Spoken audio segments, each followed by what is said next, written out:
Face reality, people. Movies are dead. Games are dead. Narrative? Dead. Media is nothing but neural trigger response and viral conditioning. Wait, what are you two talking about? Okay, just watched them. Am I crashing out already? I'm not. Sorry, my OBS has been crashing lately. Apologies. Alright, just watched a movie called McVeigh, starring Reek from Game of Thrones, and I don't think anyone who maybe never heard of the Oklahoma City bombing, I don't think that anyone learned anything from this movie. Like, I don't even think we get motives. Like, on every level, I don't think you actually learn anything about, not that you're supposed to learn it through the movie, but, like, at least drop some hints of, like, who the fuck you're talking about. Like, what's his motives? Why is he here? What does he fucking look like? They even give you that. Like, this fool, I kid you not, Reek from Game of Thrones, I kid you not, wears a hat the entire movie. The entirety of sex scenes, at the bar scenes, hanging out with Nazi scenes, buying gunpowder scenes, renting a Ryder truck scenes. Like, every single scene, his fucking hat is on. And one of his, I guess, white supremacist fucking Nazi, handlers also wore a Tim Pool beanie the entire movie. We don't know what these fools look like. He couldn't find an act, because, look, Reek was not giving the performance of a lifetime when it comes to acting. Like, he wasn't doing that, so you could have just found the guy who kind of looks like McVeigh. But if you don't want to do that, okay, you want to use this guy. You want to use this actor. Maybe you know him personally or whatever the fuck. Or someone owes him money or whatever the fuck, or owes him a role. Just give him like a little army crew cut. Give him a little crew cut.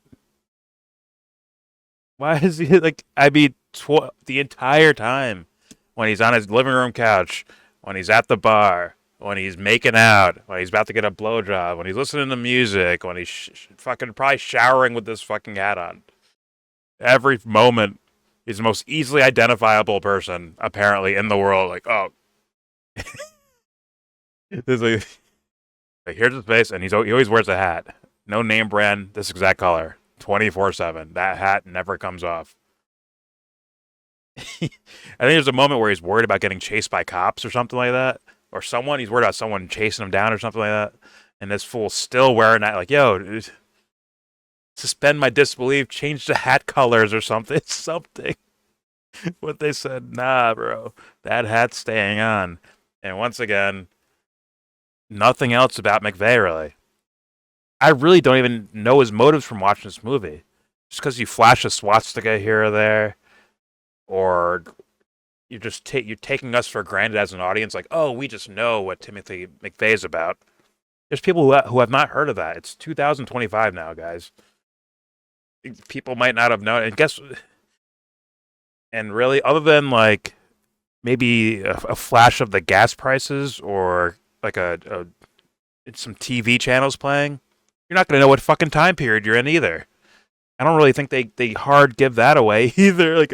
Like, yo, give us a time, date, something. Make me think. Educate a little bit about McVeigh so that you can start exploring with the rest of your movie. If you want to go to these creative liberties realm. For me, it's just like a lazy movie to me. Yeah. It didn't feel like the 90s either. So I don't think you captured anything that's supposed to be about McVeigh, other than when you flash some images at the end. Like the last sequence of, like, let's be real, it's 20 seconds of loud noises and flash cuts of fucking, archival footage. That told you way more about the whole event and all that shit than the entire movie did. Like I said, nothing. Like, in fact, what's funny is they actually found an image with Timothy McVeigh with a hat on, but my image in my in my mind, I don't think I've ever seen that guy with a fucking hat on before. I guess they found one. They're like, see, look, he wore a hat once. So that justifies our main character, or our portrayal of McVeigh having a hat on 24/7. Maybe this guy just looks so much not like McVeigh that they couldn't they couldn't let the hat go. They had to keep that fucking hat glued to his head. He was definitely like Timothy McVeigh. I think he's like a tall dude, right? Isn't he like a tall country boy type shit? And this fool reeks like 5'7" and shit. Like, supposed to be like a military dude. I'm wrecked, bro. Like the way he was shooting in the gun ranges looked like not like a armed killer motherfucker, but he looked like a novice on me. Like his shoulders were like hardcore shaking. Because I think because he wasn't actually shooting a gun and they're just playing sound effects, so he had to like jolt his shoulders like he was getting recoil. Because I guess they were too lazy for that too. So he's just there like over recoiling and shimmering, doing diddy shakes with his fucking shoulders while fake firing a gun. Like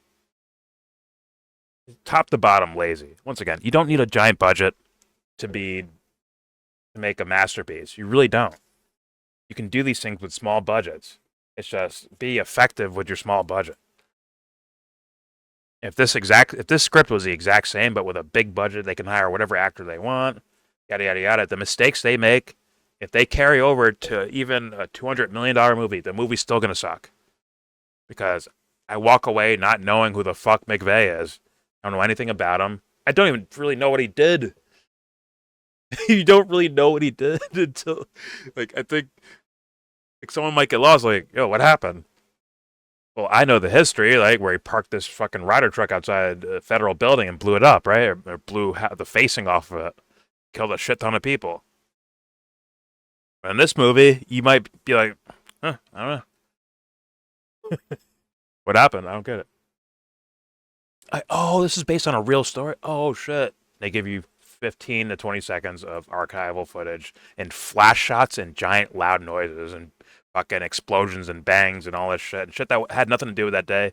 They showed a building being torn down when it didn't get taken down from the bomb. Like the facing came off, but the building itself didn't crumble down. They did that after.